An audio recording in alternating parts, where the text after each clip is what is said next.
Greetings, this is Obi-Wan Kenobi, and I have drifted into the underworld. The Star Wars underworld.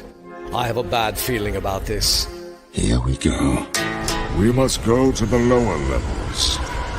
The underworld. You've taken your first step into a larger world. You're after something. Ben. Since I've started the underworld, I've met so many great friends. Chris. I grew up in the 1990s, and mall packaging is nostalgic for me. Dominic. What I love most about Star Wars is that it's fun, and it's all-round good times. So, this is where the fun begins. May the Force be with us. This thing really moves! Woo! I like this! I can't believe you came all this way to see me.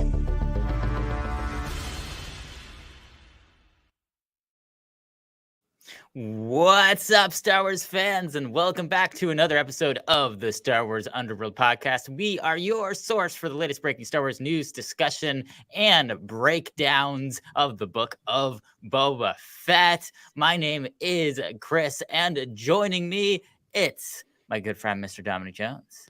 Hello, Chris. Hello, Ben. Hello, everybody. I'm glad you clarified that it's breakdowns of the Book of Boba Fett and not just breakdowns. Nothing else. I'm thinking, No, we just cry. Get on here I and have cry. had a difficult week. I could have a breakdown right now.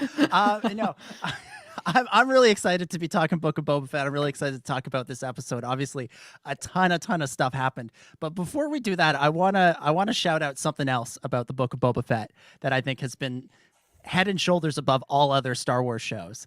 And that is its episode titles.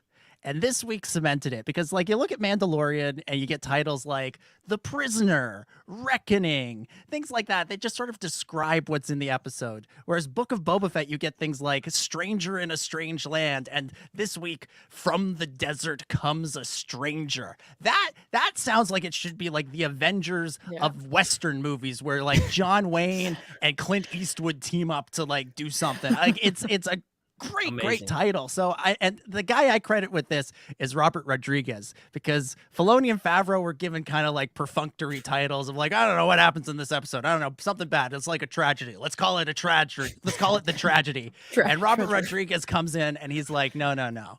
We're going to call this episode Stranger in a Strange Land. We're going to call it The Tribes of Tatooine. We're going to call it The Gathering Storm. That's a better title than the episode was. Like, that title outranks that episode. Like, it's been such a nice change of pace for Star Wars, and I just wanted to take a moment here in the penultimate week of the Book of Boba Fett and shout it out. And I hope that now I haven't set the bar so high that episode 7, the title is just something like, things happen, and it's not as much fun as the previous one. Rick thinks it's going to be a horse with no name. That's horse with no, it'd be a bantha with no name. Something like, There you go. something like that, like a bantha. Rancor with no like a name. The bantha. Rancor literally doesn't have a name yet. Still don't know. There you go. There it is. I He like literally it. says in the episode, "Well, we're gonna name you," and he's like all enthusiastic about it. Like, yeah, that's gonna be the plot of the I episode. like it. It's a real story.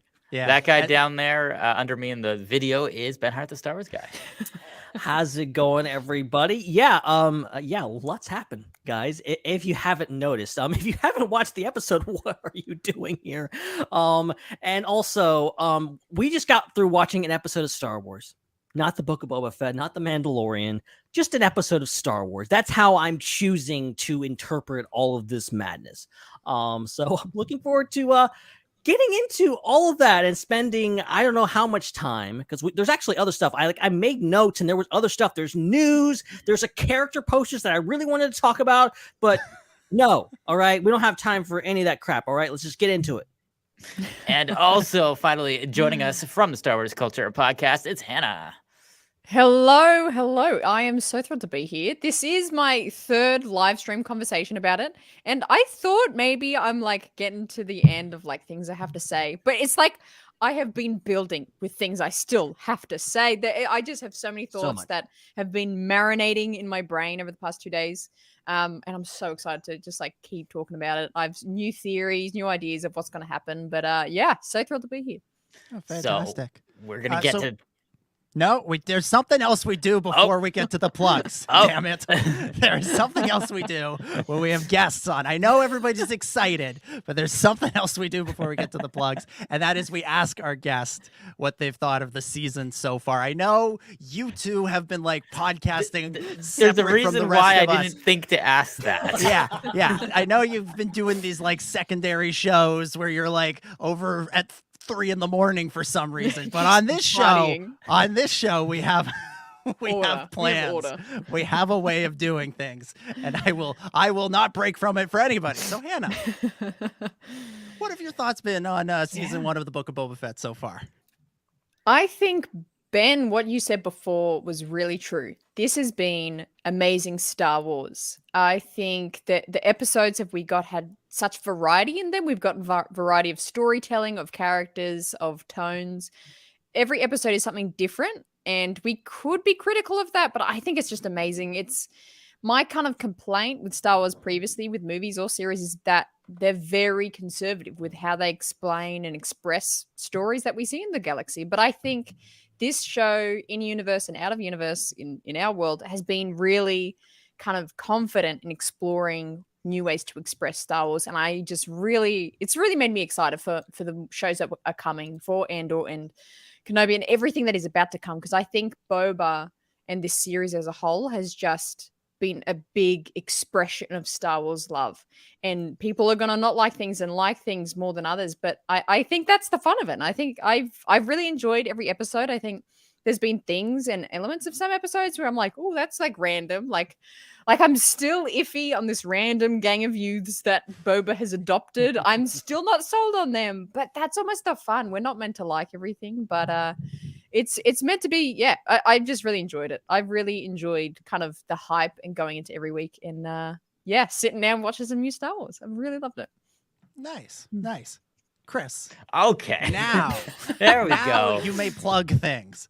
Let's the floor is yours. All right. If you are watching on YouTube, make sure that you punch that subscribe button, Chewy, and leave a like and a comment. And if you're listening on podcast apps, if you're ever free on a Thursday night at 9:30 p.m. Eastern, 6:30 p.m. Pacific, that's when we go live on YouTube. And then for anybody who's watching on YouTube and just discovered us, we're also on podcast apps. Just search for the Star Wars Underworld. You can find us on all of the apps that we're aware of that exist.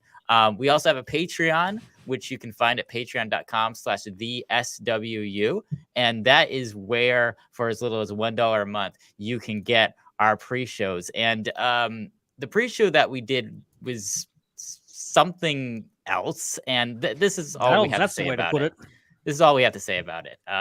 Thomas, who was in it at the pre-show, said, can't wait to hear the brief description of what you missed on the pre-show later. Thomas, that is the brief description. You did it for us. Thank you. So we're going to leave you with that intrigue. Yeah, there's a little sneak peek for just 1 second of what the things that you see on our pre-shows. So definitely go to patreon.com/theswu. That's your one-stop shop for our merch and for our exclusive content. But make sure you check out all the other shows on the Culture Slate Network, including Star Wars Culture and Eye on Canon. And then also make sure that you subscribe to Star Wars Culture so you can get the Book of Boba Fett immediate reaction stream that we do immediately after watching the Book of Boba Fett. And there was some other stuff going on the channel this week. I'm just gonna give you this. That's that happened. that was going on. So make sure you subscribe. The most embarrassing part is that none of those are staged. That's like the worst part. It's not like someone said, "Hey, take some photos." It was like, no, that was my actual. It literally took me like 2 minutes to come up with those. Like it was just like scrub, and then like you just like see, and the things like, oh my god, I'm like, okay, there's one, and there's one. Okay, got it. Throw it in the Instagram thing, and I've got it. So make sure you subscribe to the Star Wars Culture channel so you don't miss any of that stuff. We will finally get to your emails probably after Book of Boba Fett is done. swunderworld@gmail.com is our 10-year-old. Oh, it's pretty much 11. It's going on 11 years basically now. 11, yeah. Yeah, it's about to turn 11. We're taking a week off after this, son, Yeah. because we just can't handle all this. So, celebrate the upcoming 11th anniversary of that old Gmail address by sending us a good old email that we'll read once we have some space to read it. And make sure that you leave a review on Apple Podcasts, especially the international stores. If you're not from America, that would be freaking awesome. All right. All right, so let's dive into it. We'll be discussing, of course, the Book of Boba Fett, Season 1, Episode 6, Chapter 6, the wonderfully named From the Desert Comes a Stranger, written by Jon Favreau and Dave Filoni and directed by the great Dave Filoni. This week, Din Djarin delivers his gift, prompting Luke Skywalker to offer Grogu a choice. Meanwhile, the situation on Tatooine heats up. So much to get into this week, and I know I say that every week, but it is especially true with this one because we've got the returns of Luke Skywalker, Grogu, Ahsoka Tano, and Cobb Vanth, the live-action debut of Cad Bane, and once again, I find myself asking the question, where the hell is Boba Fett in the Boba Fett show? I know he was in it for like a second this week, and I know it's very on brand for Boba not to say a word, but it's the Book of Boba Fett. This is weird, right? Like, I'm not the only one who thinks this is weird. Am I? No, this is totally Somebody normal. help me out. You're Okay, the weird okay. one. Okay, thank you, Ben. Thank you for the support, buddy. All right, let's get into things, and we'll start how we always do with going around the table, giving our initial impressions of the episode. And Ben, since you're being so supportive of me and my plea for sanity right now, we are going to throw it to you first. Yeah, there was a reason you did this to me. And then I just throw it back in your face. Okay, so I will say I was very conflicted about this episode when I first saw it. And it was probably a lot of the reasons you're talking about that right there, which is like, what is this exactly? What did I just watch? I'm like halfway through the episode. I'm like, not only has Boba Fett not shown up in this show, but we're not even on Tatooine. The Mandalorian has left. Like, what is going on in this episode? And I was just flabbergasted. Maybe in the best and also worst way possible, because like I'm just flabbergasted by just what I was seeing on screen, all the amazing stuff that like I never thought I would see. Also not hating the fact that Luke Skywalker was on screen and the fact that he looked amazing was a huge factor for me. But I was asking the question like, okay, what are they trying to do here? Because this is the Book of Boba Fett. And I think throughout the day on Wednesday, I was like, how do I feel about this episode? And I actually, I got to give a shout out to my buddy Zach Arnold, who I talked to privately. And I think he kind of like went full therapist on me and kind of like, we talked it through and I'm like, I don't know what is going on here. He's like, look, dude, you just have to look at this like a book. Like literally it is a book. It is a book where, most of it's about one character, a few characters. And then sometimes a couple chapters, they just go off in left field and they just do stuff. And then eventually it'll come back. And I'm like, okay, I just have to let this go and appreciate this for what it is and not worry about the title of the show, unfortunately. And we'll get into kind of the whole idea, because I think my biggest criticism of this show right now is like its treatment of the character of Boba Fett, and by default, Fennec Shand and all the major players that have built up that I've had genuine investment in over the course of this show, that I wasn't sure how I felt kind of the first couple episodes, but like once we got to 4 and 5, I was like, okay, I'm in this. I want to see where this goes. The Pikes are getting involved, like cool. And then they just throw us for a loop and they go, and I love seeing Mando. I love seeing Luke. I love seeing Ahsoka Tano. I love seeing Cobb Vanth, all the characters that showed up. But, what does this have to do with Boba Fett? What does this have to do with his story? And that's not really a rhetorical question for me. I am genuinely asking, what does this have to do with Boba Fett? What is this? Where are we going with this? Because next week could answer that question. I've thought of a lot of different scenarios. Luke is from Tatooine. He would have an investment in the happenings on Tatooine. Maybe we're heading that direction. Maybe it's a redo of season 2 of Mandalorian where he shows up and saves everyone's butt. I don't know. We're gonna get a resurrected Uncle Owen. Yeah, exactly. So like there really is like two schools of thought here. And like I was very conflicted. I think I would caution everyone to kind of go the way that I'm going, which is like just let this go, just enjoy this for what it is, and not worry about the title of the show and what we're doing here, and just wait until next week and see where it goes. For right now, I can say, just judging this episode, some of the best Star Wars I've ever seen in my life. Just throw that out there. All right.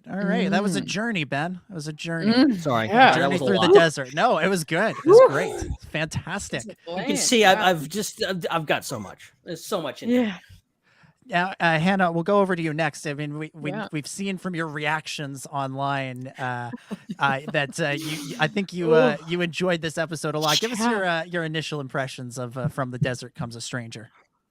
Yeah, so initial impressions, and again, we just have to keep plugging this reaction video because it's so raw, and my actual reaction to just seeing it on the screen, just every 2 minutes, my mind was blown, and I was just processing what happened. And I was saying this, I think it was in our live reaction stream with Chris, and I was saying, like, I kept being lulled to this kind of false sense of like, oh, okay, that was the big cameo, that was the big, giver of the episode. Right. I got that when like we saw Cobb Vanth. I was like really wowed when we saw him. And then we saw Mando, and I'm like, okay, we're following him. And then we actually saw Luke and Grogu, and I thought that was the big ticket. I thought that was the big amazing part. And then so I think I just was like, oh, okay, relaxing to just watch the show, and then seeing Ahsoka blew my mind. That was never on the radar for me, never on the radar for this series at all. And then the same thing when we saw Cad Bane, same reaction. I was just like, oh, I thought we were done with the cameos. I think I kept saying that too. I just was like, I'm not emotionally available for this because it was just so wow. And I think it errs on the side of like being maybe too many cameos in one episode for me, but also in the moment, I loved it. Like I viciously, aggressively loved Star Wars in this 50-minute episode. So initially loved it. Pretty immediately after, I've had the same thought as what I assume we're all going to say and all going to talk about of, okay, how are we settling into this being got to do with Boba? And similar kind of response there, Ben, where it's like, I'm trying to answer this question myself and not let everyone and fans kind of tell me how to answer this. So I'm kind of seeing this as the key word is the book. And similar to what you were saying, Ben, it's a book and there's chapters. And every other show, we've got The Mandalorian, we've got Ahsoka, we've got Andor, we've got Kenobi. Those are all, maybe I'm reading into this too much, but they are all single name titles. They are all the name of the show, where this series is specifically the book of Boba Fett. To my knowledge, no other series has got an extra couple of words with it. It's all the single word of it. So I'm kind of reading into that really kind of literally and like really kind of telling us that, hey, there's kind of got to be these like random side stories here, but it's like about Boba Fett. So that's how I'm kind of answering that in my head. But as enjoyment level overall for this episode, very high, very aggressively high, really good quality Star Wars here. The book of Boba Fett with some interspersed short stories about Luke Skywalker, Din Djarin, Grogu. Yeah, okay. All right. That's fair. That's fair. Chris, over to you. Your thoughts on this episode? Yeah, I think that the definitely the titling of this series has confused a lot of people. And it very much, this season reminds me of the seasons of the Clone Wars or Rebels, where we'd have some episodes that would be kind of separated out from the main storyline. I think it's a bit jarring to come to it from seeing 2 seasons of The Mandalorian, where The Mandalorian was the main character of every episode. So I think we've just been getting used to, with the live action series, the titles and the shows all being about one character or an ensemble group of characters. And this is definitely not the case with the Book of Boba Fett.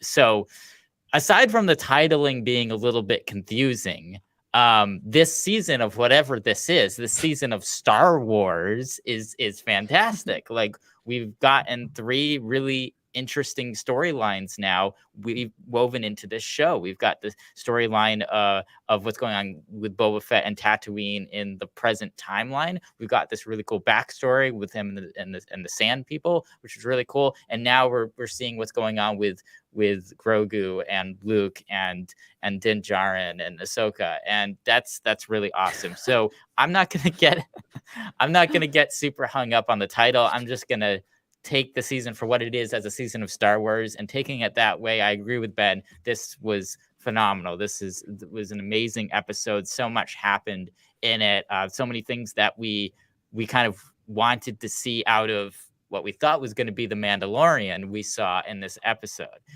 So that's fantastic. And so, you know, having an episode where you get extended training scenes with Luke, stuff that we didn't even get much of with Luke and Rey in the sequels. There was a little bit, but a lot of us wanted more.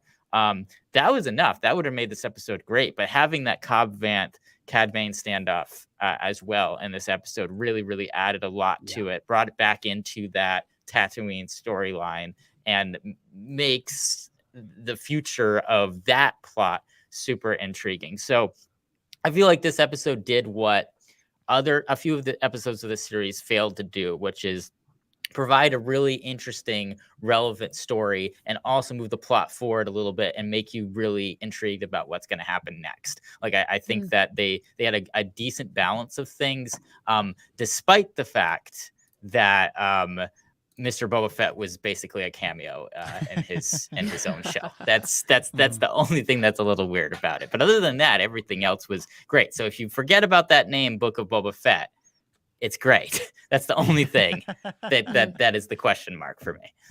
Yeah, I almost wonder if they just need to put some kind of, just stop calling the shows different things and just have some nice big overarching title, and then put in like subtitles, like call it, the Mandoverse, or whatever. That, don't call it that, but call it something like that. That's the name of this era, and then with the subtitle, The Book of Boba Fett. I gotta say that the thing that confuses me the most, and I really want to ask like Favloni or somebody about this. They have to be together, otherwise I'm not going to ask them separately. No, absolutely. Why would you? No, but when When Favloni assembles, I'm going to ask them, or maybe Rodriguez will be able to answer this too. Why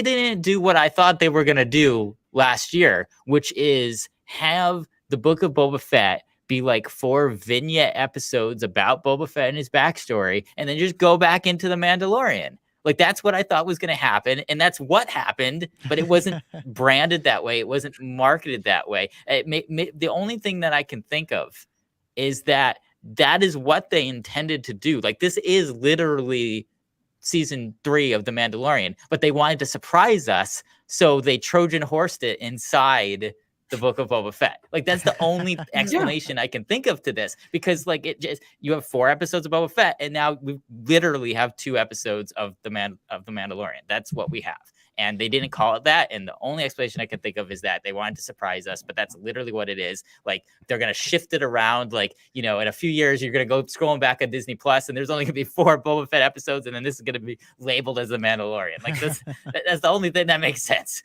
Because I understand like the idea of probably the next episode is going to have a lot of Boba Fett in it. It kind of seems like it is. I mean, so it makes sense. At this point, I'm expecting 5 minutes of Boba and 40 minets of just, I don't know, let's have Biggs Darklighter come back or something. Right? Like, just let's get Where the web Ambo, show going. Dangar, let's go, Zuckus. But here's the thing. I understand the concept of let's keep the whole thing called Book of Boba Fett because we want the 7th episode to be about Boba Fett, even though the previous 2 weren't. That makes sense to bookend it and call the whole thing Book of Boba Fett for that reason. But at the same time, I seek an equally good reason to set Boba Fett up and then have that big Boba Fett war thing start inside the Mandalorian, kind of like how you set things up in Avengers spin-off movies, and then the big thing happens in the Avengers movies. Yeah. Yeah, I see where you're coming from on that. I don't know. I was intrigued in like the politics of Tatooine, and that's something that I was hoping to see play out over, an entire season. And we've basically taken a 2-week break from it. Although we got a couple of really, really good nuggets in this episode. And I want to make it very clear. I love this episode. Like, I loved it from the first viewing, and I've loved it ever since. Like, it was terrific. It was terrific fun to watch for the first time. It was terrific fun to revisit again. And there's so much in it. There's so much depth to it. And I genuinely love this episode. Like, I haven't decided yet. I might give it a 10 out of 10. Like, it's really, really good. I find it so weird that it's called the Book of Boba Fett and Boba Fett is barely in it. Instead, we're focusing on Luke and Grogu and Din Djarin and Ahsoka and R2. I need to go back and rewatch the episode with a stopwatch and find out whether R2 had more screen time than Boba in this episode, because it kind of felt like that. I have a feeling. I don't bet that. Yeah. And by the way, everybody's going to talk about all the other cameos in this episode, but I absolutely adored R2's little power trip in this episode. Yeah. Mando Literally. Mando shows up and says, "Let me see my kid." R2 takes him in the opposite direction, shuts down, has his minions build Din a bench, and then makes him wait so long that Din fell asleep and had to be woken up by Ahsoka. Like, what a move by R2D2. I love it. Way to go, politics. R2. That's politics there. Yeah. Let's dive into the episode. And let's talk. Chris, you mentioned, the fact that we get to actually see Luke training Grogu, and I know this was something you've been wanting. As you said, this is something you were hoping to see more of in Last Jedi. I didn't really see a ton of it in the Luke Rey training, although we got a bit. So I'll go to you first on this. What did you think of the training montage sequence with Luke and Grogu and everything that came with it? I thought it was great. The first thing I want to talk about is the fake out, though. You land on this planet, which, by the way, one big question is which planet is this? There's been some debate about. We don't know. I think it's the planet from the Last Jedi flashbacks. Well, here's the thing about that: this is the comparison right here. Yeah, like, you can knock down a mountain. It's pretty easy. That's 25 years of deforestation. And you know what? That could just be from the other angle. From the other angle of the picture Ryan set up his camera, because this is a real location, obviously. Ryan set up his camera on the opposite side from where Dave set up his. Yeah. So that's the question. I kind of think that it might be different just because of again, the trees look different, and we just know in Star Wars planets typically are one environment over the whole planet. If it was Star Trek, I would be like, yeah, totally. They're just, a few miles away or whatever in a different part of the planet. But in Star Wars, like, they haven't set that precedent that different parts of the planets can look different. If it's bamboo here, it's bamboo everywhere. Right, exactly. So that's why I'm kind of like, maybe it's not the same one. That's also the slogan for Ben's new interior design business. Yes. Yeah, I was gonna say it's bamboo here and bamboo everywhere. We Got a bamboo don't want any bed. pine. Bamboo shades, bamboo lampshade, weak, man. bamboo doors, everything's bamboo. Thomas points out in the chat, we've seen on Kessel that there are parts that look a little different here. That's a good point. That's a good point. There are a few that are diverse. That's one out of like 18 examples in Star Wars. I'm sorry, that doesn't really work. So that's the big question about that one. I think the jury's still out on that one. But then, so we land on that planet, and then you see behind a hill, behind like a little mound, a rock floating up, and you're like, oh my gosh, Luke is teaching Grogu how to lift rocks, just like Yoda taught Luke that. And like, this is it's gonna pan over, and you're gonna see Grogu lifting the rock. Oh, this is amazing. And then it's a droid, it's an ant droid picking it up. I'm like, oh my gosh. Dang, I was so psyched by that. Loved the ant droids. That is terrific design. Whoever came up with that was excellent. Oh man, that was great. So the whole scene, I thought it was great how that whole sequence started with that. But then we finally get to see Luke and Grogu, and I think we first saw them from really far away. I think, right? The first shot of them was kind of there on the hill. they're on like a cliff, and then it's from far away. So I thought that was a good way to come into it. So just cinematically, like the editing and the photography in this episode was amazing. Like in general, this show's been pretty good, and there's been some great episodes, but this one really stood out to me. Like it was shot very cinematically, and it was very smart editing, and it was beautiful. And so that was great. So yeah, all the stuff with Grogu and Luke after that, with the dialogue and the plot was great. Luke discouraging him from eating a frog, that was really funny, but then lifting up all the other frogs out of the swamp, like that was a really great scene. And then there was some good kind of like mirroring going on with Luke like doing a flip with Grogu on his back, just like he did with Yoda. Like I thought that was kind of cool to have that little subtle, not too obvious, but subtle nod to the Empire Strikes Back. Like that was awesome. And then also I thought it was kind of funny how, like, you know, of course Grogu's really short, so his stride's going to be way less than Luke, so Luke's just walking normal, and he just whenever Grogu falls behind, he just uses the force to just pick him up and move him forward. Like I thought that was funny. I was really close to the line of being like cheesy and campy, but they just got to that point without it going too far. Like that was brilliant. Yeah, it worked. It worked pretty great. Let's just sticking with Grogu and Luke. And their conversations and the training montage, we see Luke asking Grogu about his past and about if he knew Yoda or if he knew other people of their species, which when you talk about fake outs, another great little fake out in the episode is when Luke goes to give Grogu his little vision.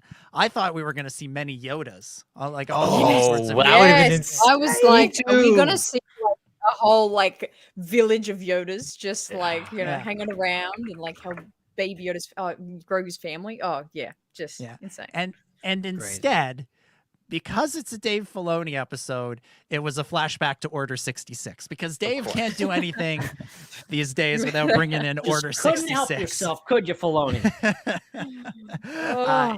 Yeah, so Ben, I'm going to go to you. What did you think of the Order 66 flashback and the role it kind of played in Grogu's training here? It's amazing how flashbacks have been used in this show in particular, and how, like, and this is actually what's interesting is I was trying to think, okay, what does this sequence in particular, what does it have to do with Boba Fett? Well, if you see Jedi cutting down, cutting down Jedi, no, clone troopers cutting down Jedi, who are the clones of? Am I coming in all right? Yeah. There we go. Yeah. All right. I just brain farted there for a second. And I'm worried about my connection also, so that's not helping. Anyway, you have clones in the flashback. They're clones of Jango. I'm wondering, like, did Tim Morrison like voice the clones in that flashback? Like, and it is interesting, like thinking about that is Jango's legacy, kind of, is the clones and Order 66 and all this kind of stuff. Something that we really have not explored. Something that Boba, who knows how much he even knows about all that. I love that they kind of brought it back around, very subtle, but also just really cool. And also just another point of view on Order 66. So to add to those YouTube compilations I see all the time about Order 66 playing, syncing it up. Just brilliant scene. Like the fact that they, I think, looked like real clone troopers in real armor, which is something that we didn't even get in the prequels. So I want authentic prequel era stuff. I want animators in blue suits walking down the hallway, no armor, no plastic, none of that. If they can make I want fake Mark Hamill circa 1995 or whatever. They can do clone troopers in full. They can do no problem. I want fake sets and CGI effects. That's my Star Wars, and I want it shot digitally. Damn it! No, seriously. New ways of doing that's things. the real. That was all real. You know that real lightsaber they keep talking about that they're going to make a Disney? That was it in that scene. Okay, that was all real. Yeah, Hannah, over to you. What did you think of the flashback sequence and the way it fit in with the training that we saw? Yeah, I think it was a really interesting part to add, and like what you said, like it felt very Dave. It's like, oh, Dave's little reach out to Clone Wars, but also, we've been seeing some flashbacks of Boba, kind of in the Age of Attack of the Clones kind of era. So I'm kind of enjoying these kind of flashbacks, little, visions of things that happened in the prequels. I think one thing Disney's done a lot of isn't shed a lot of light on the prequel era. So it's kind of cool that we are getting that style, and it's very strange, and I don't know what it is, but it's just as soon as we're in that flashback, it feels like we're watching something like a deleted scene from Revenge of the Sith. Like it looked prequely, and then we come back and we're like, oh no, we're back to like Mando style. We're back to Boba style, like cinematically. I found so I think it was it fitted with what was going on, but it was really cool to see clones. And that's a really interesting point. I think it was you, Dom, that just brought up before the whole, how is Boba like, they are Boba in the sense they're a clone, they're all DNA of Django. That was Ben, but I'll take credit for it. But there we go. Yeah, no, that was definitely Dominic. But that's an interesting question, because my real fascination coming into the series was, we've seen Boba and how we kind of interacted in his like angsty teen years in the Clone Wars in the animated series, and then kind of how has that manifested to now, because he did not like other clones in Clone Wars. He did not like, he kind of had this quiet like respect for them, but he wasn't wanting to hang out with them. The first episode we see with him in the animated series is like he's not wanting to be a part of them. So in the episode Death Trap. So I don't know. I kind of, not that I'm wanting more flashbacks from this time period, but I think it was just cool. We might talk about this later, but the idea of another clone coming up in the series. So it's like, okay, maybe, Tem can voice another clone to show up again. Can, like a Rex or a Cody, perhaps, but maybe not in this show. But yeah, sorry, I went on heaps of side rants there, but it was good. I enjoyed the little flashback. It felt well placed in the episode. And yeah, it was good. I enjoyed it. I enjoyed seeing it. What's interesting is the fact that we're not just dealing with like regular Boba Fett, what we've known and what we've known from the past, his reaction to clones. We're dealing with a reformed Boba Fett. Yeah.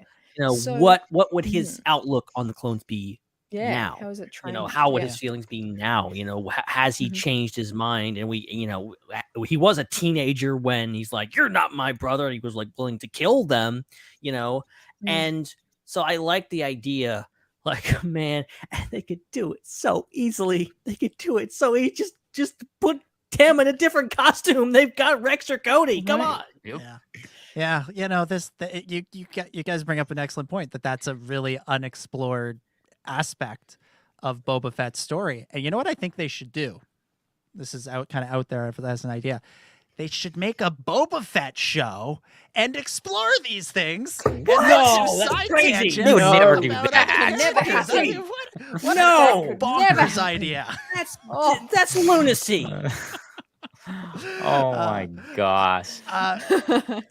There's so much you can do with Boba. There is so much you can do with Boba. Well, see, that's what I thought they were doing with 2 episodes. That's why other stuff. That's why what I thought they were leading up to with like the Daniel Logan flashbacks. Yeah. Like, when they kept showing Boba on Camino, I'm like, okay, they're gonna go through some like prequel flashbacks. And I thought we might be able to, get to see what Boba was doing during Order 66. Like, I think that would have been cool. And maybe we would have been able to see more of the clones like Rex and Cody. Like, I thought that would be a good way to do that. But here's the thing. I have a feeling that maybe they're holding that off for maybe the Kenobi show or something like that. Yeah. Like, I think now that they've set this precedent that flashbacks are a thing, I think we're going to be getting a lot of them in a lot of shows. And there's a lot of room in the Ahsoka show and the Kenobi show for there to be flashbacks to the stuff going on in the Clone Wars era and the prequel era. So I think maybe they're just experimenting with it now. I think that's where it's going to come through. But back to that scene, like, was that Sindralig?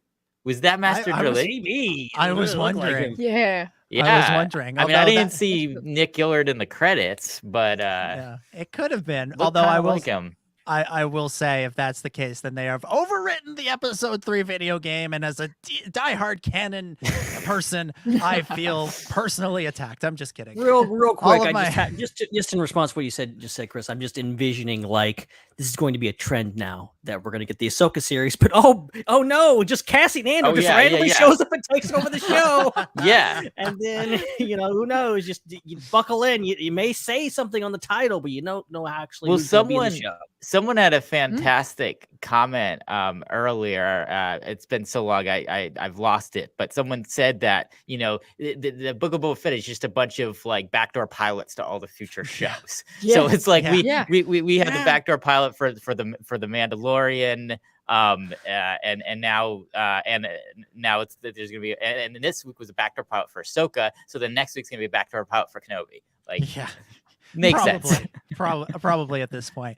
I will just say there's such a thing as too much corporate synergy. But there's something else in the flashback sequence that I want to mention, that because this has been spotted by a lot of folks. I will admit I missed it when it first happened.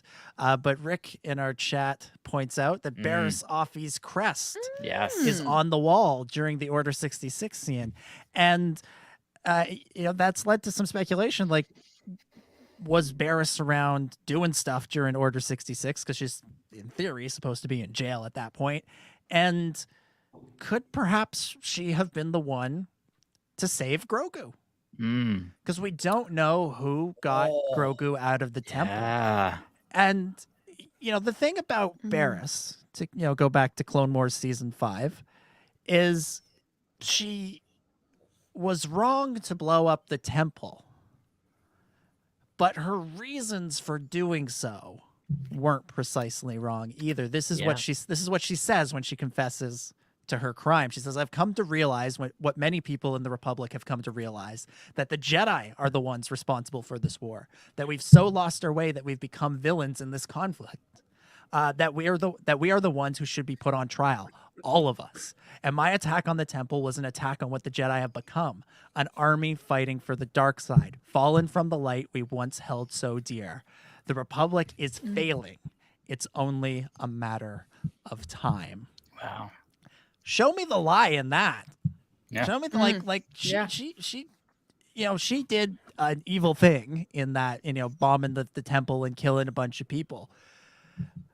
But if she saw clones attacking the Jedi Order in some kind of turn like that, and she saw this, helpless 50-year-old child in the hallway about to be murdered by a bunch of clones, for as much as Barriss slipped off the path, quote unquote, whatever that means, I'm not even sure myself. It's a book. It came out 10 years ago.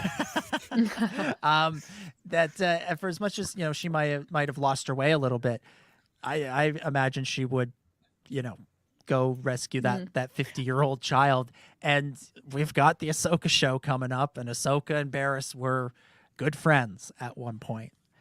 Well, and I have to imagine in an episode that, as you guys have pointed out, is full of backdoor pilots and full of little Easter eggs for future storylines. This feels like one that could very easily be picked up upon. Maybe should be. Star Wars has been really good at, when they're writing villains or antagonist characters, having their motivations be based on truth. And it's more what they do with the truth that makes them a protagonist or an antagonist. But I mean, you look at Dooku, you look at Maul, both of them tell the truth about what's going on. And so did Barriss. But then Ahsoka knew a lot of truth too, beyond, what most of the Jedi knew. And she made a different decision. She didn't decide to join Palpatine. She didn't decide to bomb the temple. She decided to leave. And so that's the big difference between all of them. So it does call into question, the ethics of Barriss and whether, but I do agree. I think she's a little bit more of a gray character than Maul and Dooku are. I think that those two characters are definitely psychopathic type characters that aren't going to do anything to help anybody. They're going to help themselves. And Barriss might still have a little bit of that humanity left in her. And it would absolutely be... No, go ahead, Hannah. Oh, sorry. Yeah, I was just going to say, I think piggybacking off that, I can see Barriss to be a really relevant and interesting choice to be a villain in future projects. And it kind of makes sense because, we have, assuming we probably will have Thrawn in an Ahsoka series. And we've had Vader and we've had those big villains. We've had Palpatine. Yeah. So it's like we need more of those villains because it's kind of outnumbered how many heroes we have at the moment. We have Boba and Fennec and Mando and, a list of people, Grief Karga. We have all these protagonists at the moment. Where I think we need to be seeing more villainy in Star Wars. And I think Barriss would be a really interesting character, not only in the Ahsoka show, but I would like to see Barriss in the Kenobi show. I would like to see her almost kind of like an Inquisitor. I don't know if she'll go fully Sith, but I think she would be an interesting, if she became some sort of a hand to Darth Vader. And maybe that's too much of a stretch of a storyline to kind of become. But I would like to see her in more content. And I feel like it will be a good step to use Barriss as a villain in these coming projects. I think that's a straight up Filoni move to take that character who, I mean, let's face it, huge just open thread there with Clone Wars. Having her, be there and do what she did, and then, that was it. It was great, but like it does leave the massive question of what happened to her. Where'd she go? What happened during Order 66? It's crazy, but we're talking about an episode with Ahsoka Tano, Luke Skywalker, Grogu, and Cobb Vanth in the same episode. So literally, I think anything can happen at this point. I feel like, like the most crazy thing would be like, the ghost of Darth Maul's leg showed up. Like, that's not even surprising anymore, So, I think a Barriss. It's funny. I had this thought. I think it was encouraged by some online rumors that probably I should not have trusted. But I heard way back before season 7 of Clone Wars that Barriss was going to come back, that she was going to have like a part in the Ahsoka arc. And then that just made complete sense to me. And then it was like, okay, what? That didn't go anywhere. But then we keep going and we're seeing Inquisitors and the Kenobi show, which I really didn't expect. And then all this stuff's kind of lining up, I think could be going somewhere. Well, here's a question. Do we know in canon who captured Luminara and encased her in that coffin-like capsule? I was always under the impression it was the Grand Inquisitor, but that might just be an assumption on my part. And then on top of that, remember there was all those rumors that one of the Inquisitors was Barriss back in Rebels. Okay, those weren't rumors. That was people looking at dots on a face and going, "Oh, look at that!" Conspiracy theories with their red string. No, like right. every Inquisitor has been, every female Inquisitor has been rumored to be Barriss at one point, and not even rumored just because people have gone and go like, "Well, it's a girl and it's an Inquisitor, so it must be Barriss." So here's an interesting idea. What if Mary Elizabeth Winstead's going to be playing Barriss? That's from Rick. I like it. That's cool. That's really cool. Yeah, I like it. I think it would be cool. We're speaking of Barriss, let's talk about her friend Ahsoka. What an excellent transition that was. Who surprised us all in this episode by showing up and dropping the incredible line, "I'm an old friend of the family." Wonderfully done. Hannah, you look like you need a minute, so I won't go to you first. We'll go to Ben. We'll go to Ben. Ben, what did you think? I don't think I'm much better, to be honest. Chris, what did you think of Ahsoka in this episode? Here's I can't this wait. wonderful Can't wait to photo post that somebody put together. It's for those listening, it's a shot of Clone Wars with Ahsoka with Anakin, and another shot of Clone Wars with Padme with Ahsoka, and then the final shot from this episode with Luke and Ahsoka. And I thought that was really cool. That was one of my favorite parts of the episode, is because that was one of the things that I came away wondering about after we saw last season of Mandalorian is you had Ahsoka show up, you had Luke show up, but they were in separate episodes. They didn't interact with each other. And so that made me think like, wow, are we going to get interactions between Ahsoka and Luke? That's going to be really cool. So it's something I've been kind of thinking about in the back of my mind for a year now. And so it was so awesome getting that. And yeah, they slipped in the mention of Anakin in there, which they had to. Like, it would be kind of disappointing if they didn't. So I think that's great. I think the one thing that it left me wondering, though, is it seemed as if this is definitely not the first time that they've met or interacted with each other. And so that made me wonder, and that was the thing that really popped in my head when I was watching it was, are we going to get to see their moment when they meet each other, like in a flashback in the Ahsoka show or something else? Or is it just always going to pick up in the middle of the story like this? That's one thing I'm curious about. I want to know what that first interaction was like between them. Yeah. The meeting between Ahsoka and Luke Skywalker is something I've been wondering about and sort of imagining ever since it became clear that Ahsoka survives through Order 66 and beyond. And I'm almost at the point where I don't want to actually see that first meeting, because I don't know if it could ever live up to be exactly what I wanted, what I want. And so I'm very happy with what we got here. This sort of camaraderie between the two of them, a little bit of a friendship, a little bit of Ahsoka. Clearly, Luke knows who Ahsoka is. Clearly, she's told him some stuff about Anakin, and she's hinting at the little connections between him and his father. And I really like the relationship they have, and I hope we get to see more of it.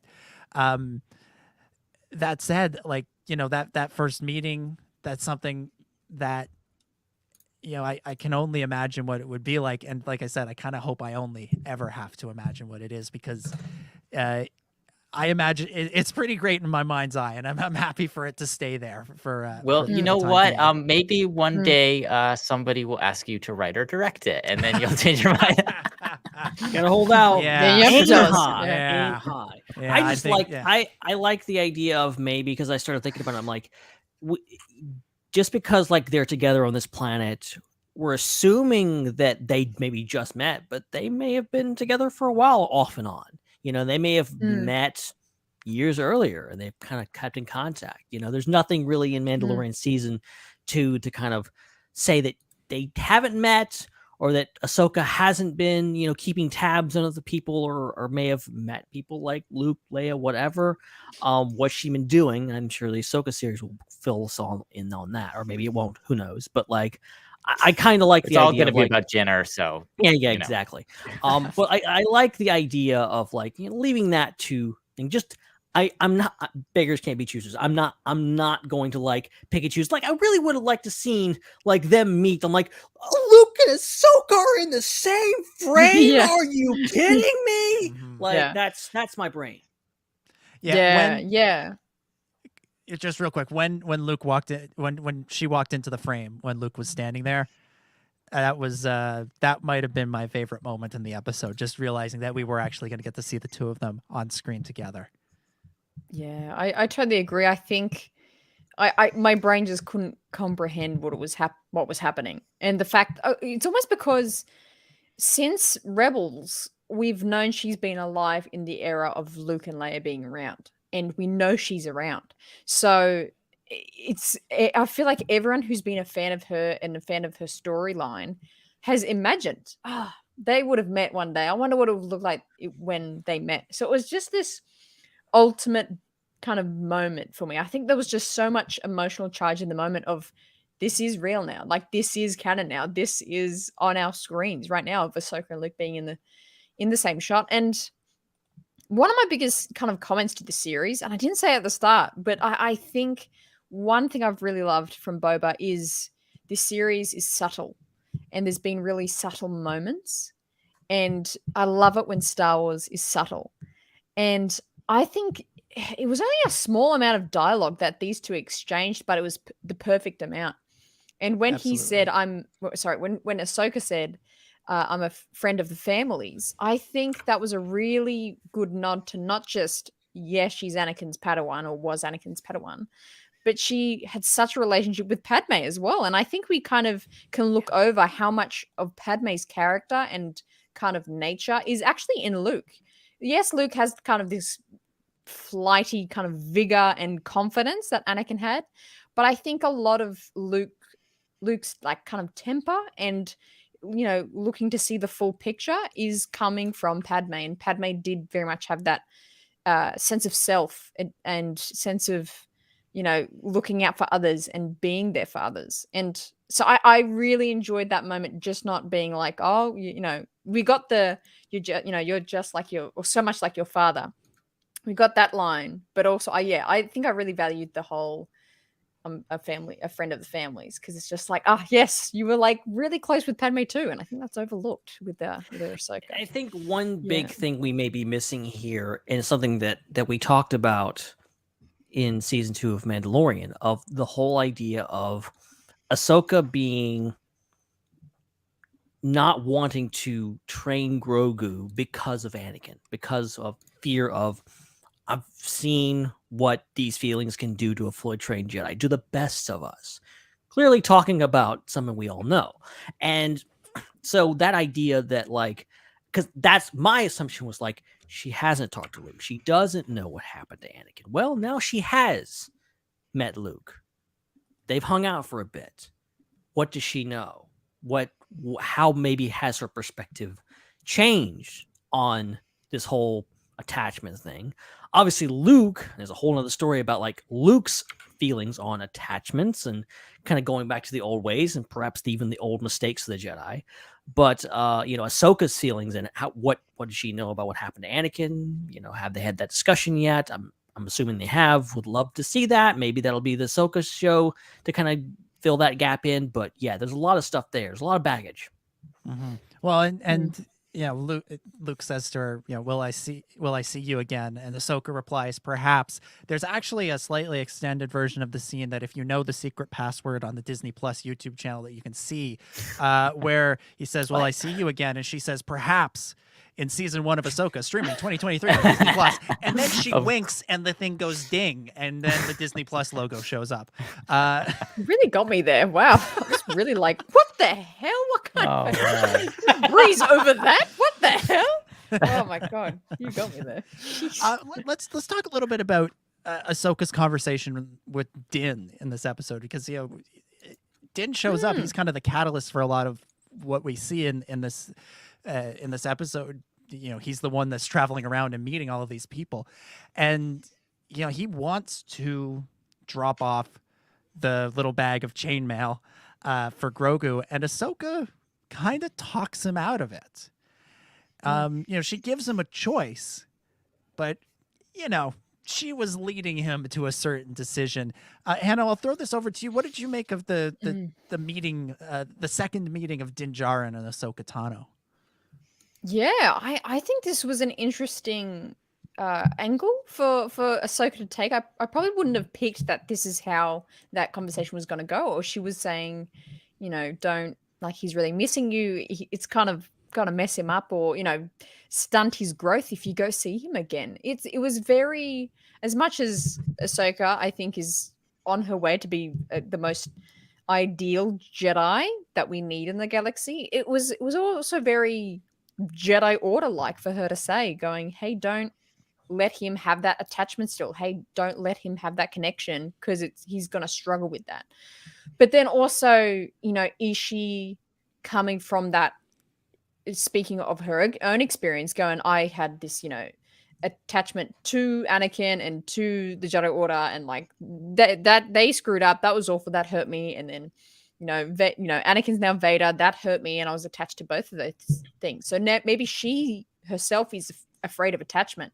So she's trying to kind of impart that onto him. That's what I kind of could maybe feel her feeling in this moment, going, hey, attachment isn't the most helpful thing when you don't want to be hurt. So don't let him give into that, and you shouldn't either. So it was an interesting kind of conversation, and it did make me kind of think of, okay, what would a Jedi Order or Academy be if, Luke's training everyone, but also at like Ahsoka's point of view here. It was interesting, but I kind of liked it. Yeah. Yeah. I mean, we were getting these vibes both, from Ahsoka and Luke. They seem to be very much on the same page here. And we'll Yeah. talk about that ending of the episode later. But it definitely surprised me a little bit because Ahsoka and Luke are definitely two of the more unorthodox Jedi. Like Yes, Ahsoka left yeah. the order. Luke completely did not heed the advice of Yoda and Obi-Wan multiple times. He was supposed to not rescue his friends. He was supposed to kill Darth Vader. He did neither of those things, and that's why we everybody survived, and everything ended up really great at the end of the Return of the Jedi. So I'm really surprised that both of them are kind of going back into these old ways of doing things that both of them seem to have rejected. So that's really surprising to me. And it also makes me wonder about Ben Solo, because why does Luke think that he can train Ben Solo when he clearly is going to have this attachment towards his parents? And I would assume he's not completely disconnected from them. So I'm really curious to see how this affects the Luke and Ben relationship in future stories, if they ever go there. And I hope they do, because it seems it doesn't line up. And maybe that's one of the reasons why that goes south. Mm-hmm. This is something that I found really interesting in the way that these two shows have portrayed Luke Skywalker, because we know where Luke winds up. We see where he winds up in Last Jedi, and he's this grumpy old man who sees himself as a failure and is essentially just waiting on that island to die. And a lot of people had a hard time circling that square of how do we go from the guy at the end of Return of the Jedi to this guy here. And, personally, I've always loved that portrayal of Luke. I've loved that interpretation. I love what Ryan did with Luke and the way he tried to do something unique and different and honest with Luke Skywalker. Luke Skywalker can't be a perfect hero if the story's going to be interesting, and it's more real for him to fail and have to learn from it. And what this version of Luke that we're seeing here is really interesting, because in a sense he's giving it's giving a little bit of that wish fulfillment Luke, of that Luke we all wanted to see, that wise Jedi master. Because when he's training with Grogu, he feels like the wise Jedi master everybody imagined he would be after Return of the Jedi. He climbs up that tree with Grogu in his backpack, and he says the galaxy is a dangerous place, Grogu, but I will teach you to protect yourself. And he talks about balance. He says the wide world exists in balance. Feel the force all around you. Through the force, you will find balance as well. Like, here is this guy. He's the Jedi master that we all want. He's and so you're getting that little bit of wish fulfillment from Luke. But with that wish fulfillment comes hints and seeds for what he will become, for where he winds up. And I think that final scene where he offers Grogu the choice is a little bit of a hint at what will eventually of him eventually fully believing in his own hype, for lack of a better term. He says to Grogu, if you take the lightsaber, I will train you to be a great Jedi. It's like, I can do this for you. I am a great Jedi, and I can teach you to be one too. So take this lightsaber and do that. And, if Luke's training with Grogu goes well, and then his training with his next student, let's just imagine pull a name out of thin air, Jason Syndulla. If that goes well too. Hey. If Luke's training starts to go really well, and if things go like really, really, really well with Grogu, where not only does Luke train a great Jedi for the future, but also he manages to mend the relationship between Jedi and Mandalorian, and these two ancient enemies become allies in the fight against the dark side. Like, I can see somebody who helps create that situation going like, yeah, I am awesome. Yeah, I can do no wrong. Yeah, bring on this hugely powerful nephew of mine. I got this, no problem. And then all of a sudden, things don't go the way he expects. Things aren't going to go the way you think, and he's left kind of in a bind where he thinks to continue to be what the galaxy needs, the legend of Luke Skywalker. He has to prevent evil before it even happens. Yeah.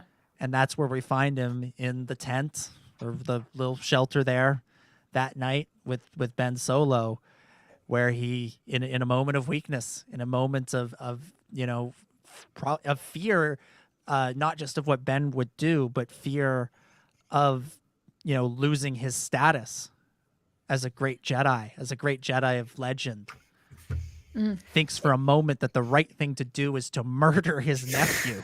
And sorry, Ben, and then has to deal with the consequences of that decision. Yeah. I think that, like I said, the seeds, the hints at that moment are buried in that scene with Grogu, where he's basically making this kid choose. And I don't think, I think in one sense it's a very sort of noble thing of letting Grogu choose and letting Grogu do what Grogu wants.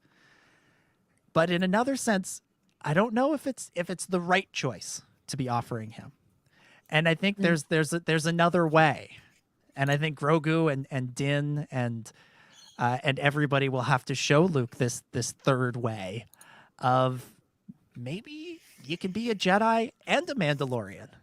You don't have to pick one or the other, or you can take the best of both worlds and create something new, Hannah Montana. Like there is so. Sorry, I just realized I wasn't calling you Hannah Montana. I was just making the Disney Channel reference. You triggered me. You triggered my transition. Now I'm gonna take my hair and I will go blonde now. Dude, it is interesting how we are in this show, and we just got done watching a flashback to Order 66, and Luke is literally in the process of like, okay, let's rebuild the Jedi Order from where it failed and where it was literally left in ruins, and there's no Jedi left. Now we see Luke perhaps making the same mistakes again, and I can't help but believe that, like, when Luke is lamenting, when he is like in full grump mode in Last Jedi, when he is going on and on about, hey, Rey, here's the deal. Here's why the Jedi suck and why they need to end. He's perhaps thinking of his mistakes now. He's perhaps thinking of how he dealt with Grogu or any of these other Jedi. And I can't help but believe that watching Star Wars, especially the prequels, that like this whole idea of not have attachments, and Din says it in the previous episode. This is the, Jedi aren't supposed to have attachments. That's the opposite of our creed. We're all about, support and all this kind of stuff. Din realizes that. Din realizes, hey, these Jedi, I don't know what they're thinking. And here we are, Luke maybe making the same mistakes again. There has to be, like, from Yoda to Luke to Rey, there has to be a lesson to be learned as to what went wrong and what is the right way to be a Jedi. Okay. Can I jump in here? Because I have so many theories right now, and I was going to leave it to when we kind of talk about what we expect to happen for the final episode. So I think this is not going to happen. I don't think Luke is going to learn from Grogu and the mistake of Grogu and what happens there, or whether he trains him well, because I think Grogu is going to choose the Mandalorian. I don't think Grogu is going to continue with Luke Skywalker. I think we're going to see... be followed by a 10-minute standing ovation by the Disney Plus executives. I'll be like, oh, thank God. Oh, phew. Oh, God. We were worried there. We're going to have to make a whole new Luke Skywalker show to sell our merch. Yeah. Well, that's literally what I'm saying. I think we've gotten so much Luke. They've spent all this money on making a good-looking Luke, and people are finally kind of happy with how he's looking. I think this was the backdoor pilot for the Skywalker series. And I think we're going to see the Luke Skywalker Academy. I don't think soon, maybe in like 3-4 years, we will see this series. And I think the story of Grogu will continue. I think we'll see him next week, to be honest. either Mando is gonna get a call and be like, "Hey, your kid doesn't want to be here anymore. Can you come pick him up?" And he'll have to go pick him up and be like, "What did you do?" And Grogu's just like, and then has to and then they go back and help Boba. Either that, or Luke will actually come to Tatooine and drop him off, being like, "He doesn't want to be here anymore." But there's a war happening. I just there's love fights the here. parallels to a kid at college, and he's like, "I don't want to go to college. I don't want to be a Jedi anymore." Well, I wish you would make up your mind, Grogu.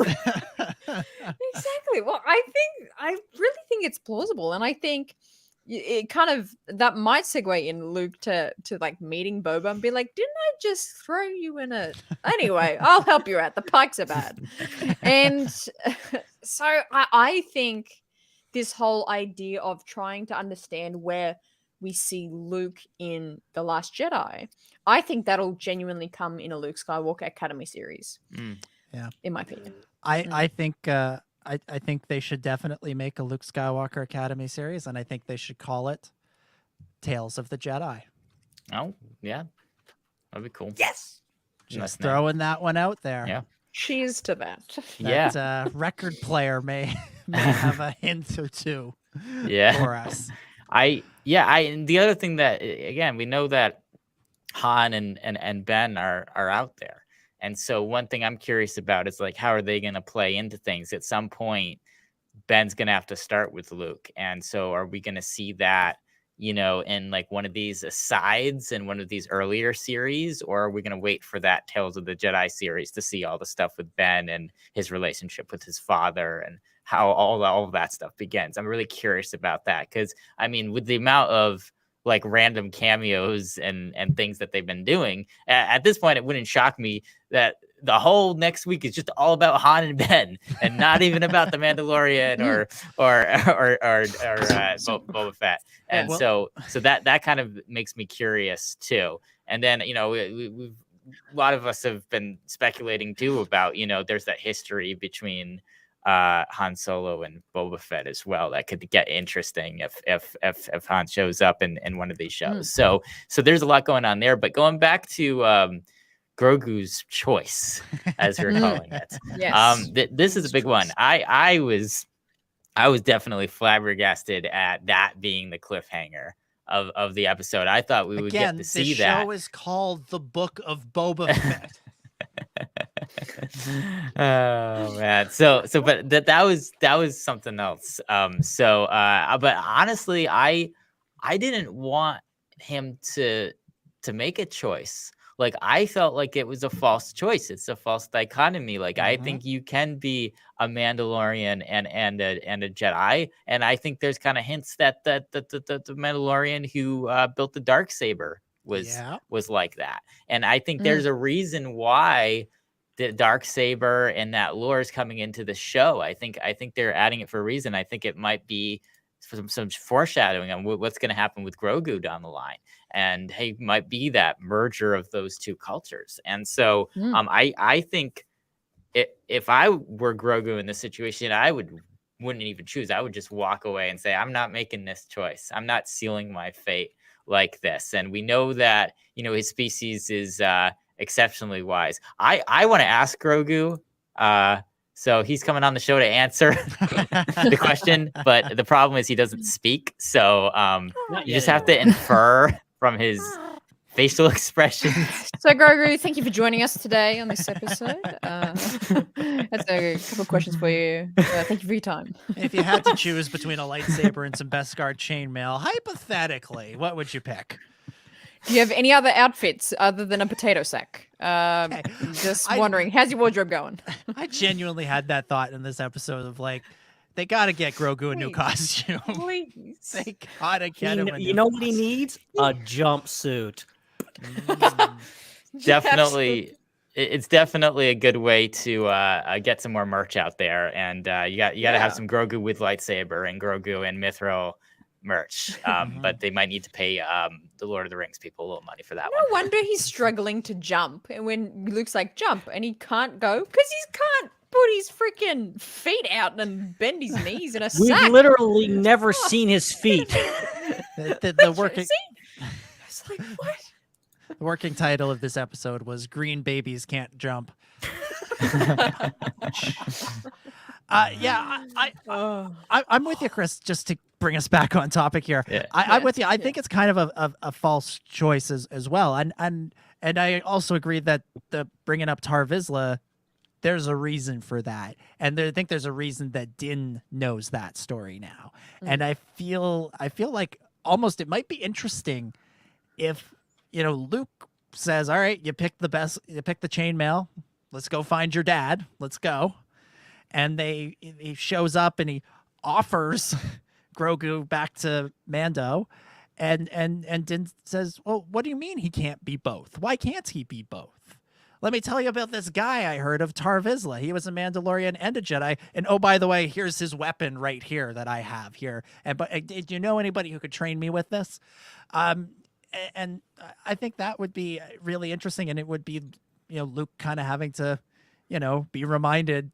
He may have saved the day in Return of the Jedi, but he doesn't know everything, and he's got to be open to other paths and other ideas. And so I kind of wonder if that's going to play into this at all going forward. Yeah. Real quick, I want to sort of sticking with Din for a second, because we've talked about that scene that he has from Ahsoka's perspective. I kind of want to talk about it from his perspective for just a moment. He does choose to walk away, to leave without seeing Grogu. And I'll just throw this out to whoever wants to take it. What did we think of that moment in his character, where he had a choice to do what he wants and chose not to for the betterment of his best buddy there? That was amazing. Like they're parenting. definitely they keep showing that Din is the consummate hero. He's the consummate good guy. Is the very true protagonist of both shows now, I suppose. And so it's just more character development for him to show that he is going to consider the welfare of Grogu over his own. So I think that was an amazing moment for him, and it shows you what he stands for, and it really just continues to build his character up. And I like how Ahsoka frames it. I like that we're going there. We are with Din. We're like, yeah, I want to see the kid too. I know it's been a while. Let's go see Grogu. And he wants to, he perhaps selfishly just wants to see him. Who can blame him? But I like the whole idea of him making that choice and Ahsoka giving him that choice. Again, all about choices, making the right choice. And, this seemed like a good one, but, who knows if Grogu's is just, it's this whole dichotomy. And I don't know how much we can pull from this meaning, but it's a bit of a different situation. But think about the last time we knew a character to go see someone they loved and how it turned out for them. When I automatically think of Anakin wanting to see his mother again, and that desire was so world bending and destructive for him. And then he goes and sees her, and that's in my kind of head, that's a real tipping point of when he starts his kind of descent into the dark side. So not that Din is force sensitive or anything, but it's just interesting to see how, when we choose to let go and for the better good, and if we make choices that could hurt us in the immediate, but is better for the other person or is being selfless, is quite an important message. It's quite an important kind of, concept that Star Wars is exploring. And again, maybe this is pulling too much of the meaning out of it, but I found it very, I think it was just good parenting. I think it was a good moment of Din being you know what, he's safe with Luke. He is safe. It's like a parent, walking, your kid into school. It's yes, it makes you feel safe, but if you let them go and if you let them have that freedom, you're giving them a lot of liberty and you're giving them, their choices. So I think it was really, a really positive moment for Din's character. It's a really weird version of leaving a kid with a babysitter for the first time. Of do I really trust this person? I don't know. Okay, yeah, whatever. Yeah. Well, yeah. I mean, that's why it's interesting that it had to be Ahsoka be the one to sort of talk to him about it, because she's the one that he actually has a relationship with. You know, he met Luke for all of 30 seconds at the end of last season. Ahsoka, they at least had a couple of conversations and went on an adventure together, and so he has that trust from her, and she's the one that sort of tells him, like, all right, this is what you got to do. This is what I'm here. This is what I'm here for. All right, let's head on over to Tatooine for a bit. We've spent a lot of time on this Jedi temple planet. Let's go to Tatooine, specifically to Mos Pelgo, aka Freetown, for the return of Cobb Vanth Refrigeration, the Marshal. The Marshal is back, and he's in a bit of trouble. Ben, I'll throw this to you. What did you think of the return of Cobb Vanth? I loved it. I was not expecting it at all. And the fact that he, came back and able to, it just made sense. It really just makes sense of like, okay, he's on this planet. He's going to show up again, but I didn't expect it. And, how he's woven into the plot, I think it's great. It hasn't been really that long, but it feels like it's been a long time since we've seen Timothy Olyphant inhabit this character. And, he's so good, and even without his armor, he's Cobb Vanth. Gotta love him. So, and yes, I was terrified in that final scene, terrified, because I'm like, that guy shows up, something's gonna go down, and somebody's gonna die. I was terrified. I'm sorry, Deputy. I didn't care about you. I'm glad you were there so you could take the shot. Yeah. I'm not Cobb Vanth. Just for the record. Don't get me started. Do not get me started on the Deputy. Real bro. He took one for the team. When he first walked onto the scene in like the first episode, early on in the episode, I thought that was Carl Urban. Yeah, the guy who plays Bones in Star Trek. Like he has that vibe to him. And I thought like, oh, this is a cool little bit of stunt casting. I like it. And then as soon as he opened his mouth and started talking, I'm like, oh, thank God they didn't get Carl to play this role. This is way too lame a character for him. Yeah, that's a character that won't be missed. But I just quickly want to say about Cobb, because I know really what everybody wants to talk about in this scene is the other guy who shows up.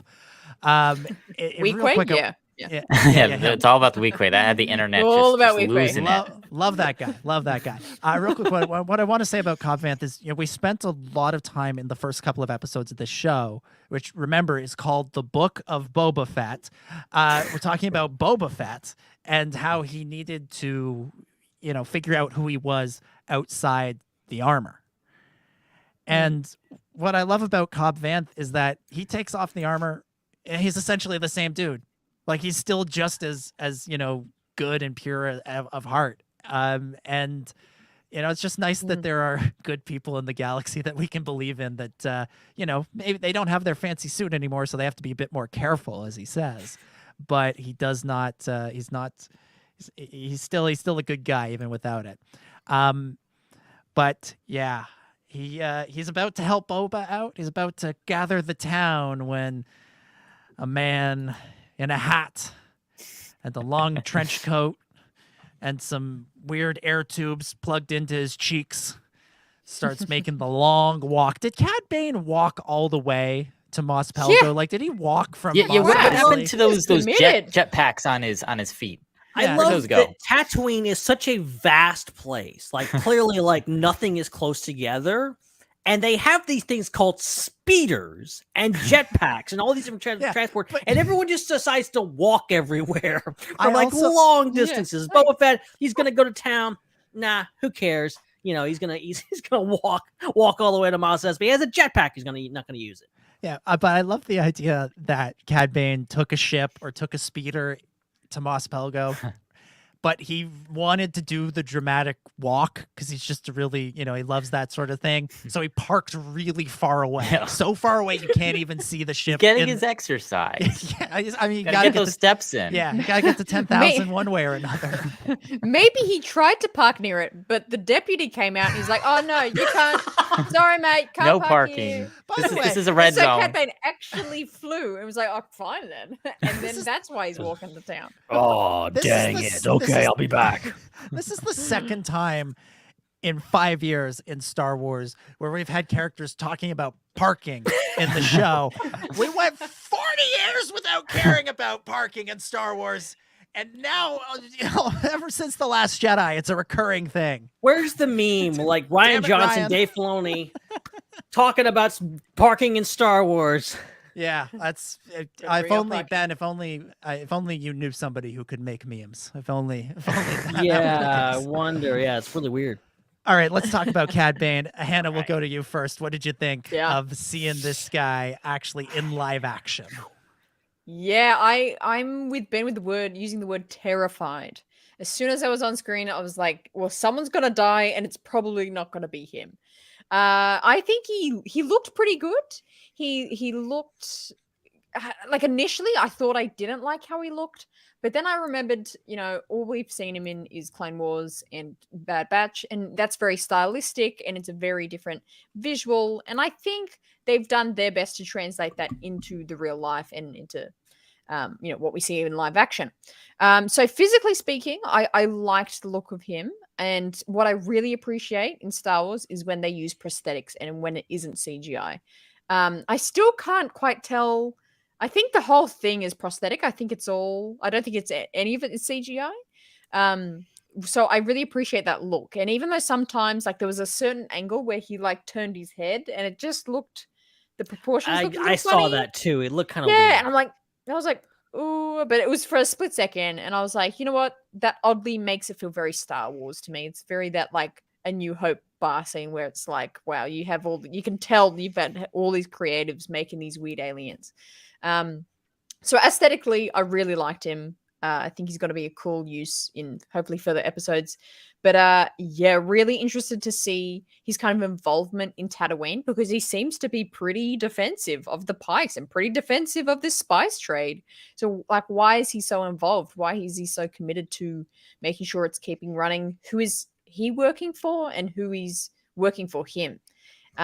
Is kind of what I'm interested to see kind of unfold. Of course, I have some theories. We've talked about maybe the Nikto gang that massacred the Tuskens, that possibly they could be his like little posse that he kind of tells what to do. But I'm interested to see how he's going to be involved in the next couple of episodes or the last episode.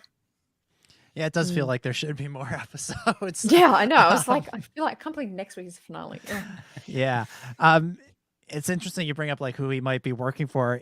It does seem like it's somebody more than the Pikes. He says, "I'd be careful where I was sticking my nose if I were you," to Cobb. Yeah, it's obviously the Hutts. It's not the Pikes. It's the twins. They're back.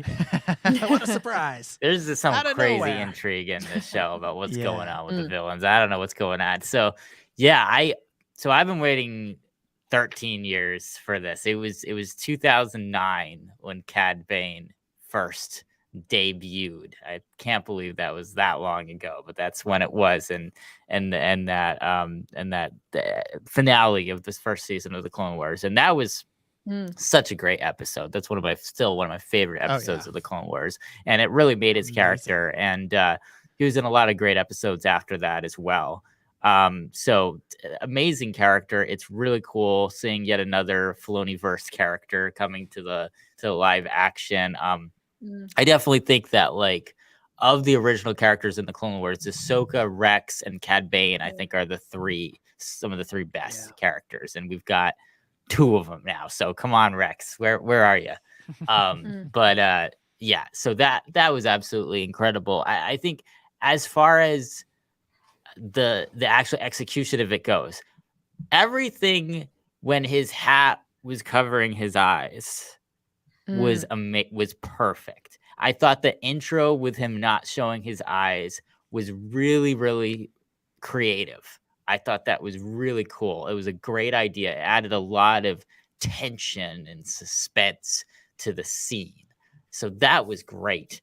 I do think that once he lifted the brim of his hat, it was something that wasn't just quite right for me. It wasn't all the way there. And I've seen, I think it was that way for a lot of people, because as I was scrolling through YouTube today, I saw 3 or 4 videos getting a lot of views from different people doing another effects pass on those scenes. Mm. And they were doing things like changing the color of his eyes a little bit, changing the shape of his face, making it a little bit more narrow. People were darkening his skin so it wasn't that kind of pale blue. It was a little bit more of a darker blue, and then closing his lips a little bit so that you could only see his teeth a little bit and not as like as well. And those things Not as what? Not as that's the sound that I make when the dentist tells me to. Yeah. And then do you say I'd be careful where I'm sticking my nose if I were you? Yes, that's exactly what I said. And so I feel like those things made him look a little bit better. I think that just like with Luke last season, they weren't quite all the way there yet. Haven't quite perfected the look of this character. Same thing with Ahsoka. They changed. That's the thing we didn't mention. Yeah. They changed the look of Ahsoka a little bit. I feel like as well. Yeah. Her legs are a little longer. A little bit longer. Yeah. So I feel like that we need to see more of Cad Bane in order for them to perfect the look a little bit of it, because it's not quite there. But that being said, that's the type of thing that you notice the first time, and then after that it's fine. It's not as jarring. And so I feel like as I continue to watch this episode in years future, I will not be paying as much attention to that and more attention to just like the amazing voicing by Corey Burton. Absolutely brilliant. Did that seem different to folks? 'Cause it felt different to me. I to the point where I almost wondered if it was somebody else, and then we saw in the credits it wasn't.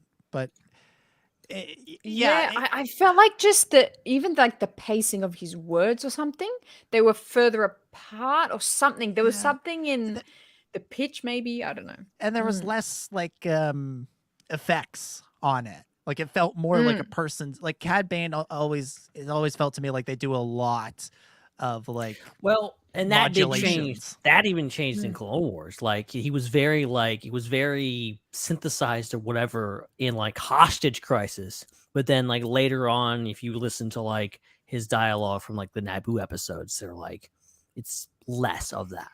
I don't know if that was deliberate or just they changed things or whatever. But I don't know, and I don't know if that's like part of the process of like he's years older now and whatever, and people's voices change or whatever. Yeah, I mean, I chalk up any sort of issues I might have with the appearance to that, or the vocal performance to that. This is just older Cad Bane, and that's what he's a little bit lighter blue. He's a little lighter blue because he's just aged, and he gets paler as it gets older. That's something about Duros that I'm just gonna make up and have be part of my headcanon. And same thing with his voice. And the other thing too, and I mentioned this on our reaction stream, is I think the lighting has a lot to do with it. He's in extremely harsh lighting, being out there in the desert with two suns beating down on him. Like, anybody's going to look a little not themselves in that type of lighting compared to more of an indoor controlled lighting. And we've only seen Duros in live action kind of in more dimly lit environments. Like the first time we saw Duros was in the Mos Eisley Cantina, Loris Madoc. So like I think it was a tough way to introduce the character on the effects team, or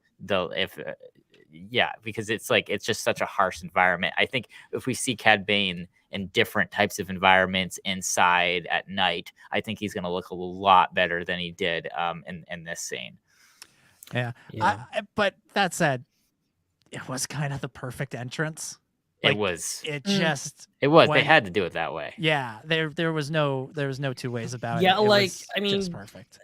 And just for the record, I honestly thought he was near perfect in my opinion. Like I thought his appearance was. I thought it was as good as they could have done taking a character from animation and turning him into live action. I think it's always going to be weird because it's not a new character to us. It's a character we are very familiar with.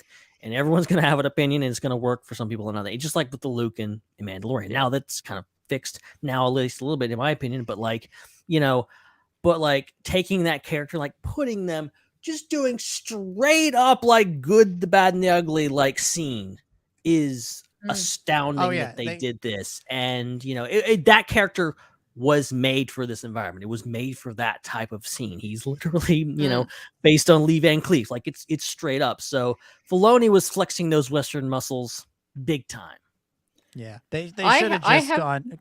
Go ahead, Hannah. Sorry, I have an alternate theory to add to this conversation of who could have been walking down that shot of the desert. We get Cobb Vanth walking out of the bar. He's calling a meeting, and the wind chimes, and he turns to look who's coming, and it's not someone walking. In the distance, he sees a metallic speck flying toward him. And as the speck gets bigger and bigger, it is none other than the droid Toto. Yes. Flying in. And We he better says see some that. witty line. Well, hello, Mr. Vanth. Yes. And then, like, Cad Bane is just like, you hear his boots like rock up straight behind Vanth and something like that. But I'm for Toto being the Western, like walk down the street, big reveal. I'm going into next week fully expecting Toto to show up, just straight up. Yeah, absolutely. Like I'm gonna be like, well, maybe he'll show up. Nah, Filoni. And it's not. It's Seth Green painted silver. Oh no, it's Seth Green with a garbage can over his head. Yeah, he's got painted silver and he has a garbage can on his head. Look at me, I'm flying. Yay. But really, we will just be carrying him around and going, whoa. Yeah. So, Cad Bane said something really interesting about Boba Fett in this episode, and this is where we can actually talk a little bit about Boba Fett in this show, and that is we get a sense of what the sort of argument against Boba Fett is going to be. I say going forward next week. This is one of those things I wish we had more time for. But who knows? Maybe it'll be picked up in season 2 or for some reason in season 1 of Rangers of the New Republic. And that is that Bane describes Boba. He says Boba Fett is a cold-blooded killer who worked for the Empire. It's not anywhere near as intimidating when I say it, is it? But he says Boba Fett is a cold-blooded killer who works for the Empire. He's essentially this is the sort of whisper campaign against Boba Fett. This is why you shouldn't side with Boba Fett. This is the argument that people will make to your face that, yeah, well, if you support Boba Fett, you support the Empire. And we just fought to get rid of the Empire off Tatooine, to the point where we're now putting stormtrooper helmets on pikes outside of our major cities. And so, it's this sort of idea that Boba can't be trusted. He's the guy he was Vader's guy. He worked for the Empire. And so that's sort of the argument that people will make to your face about why you can't side with Boba.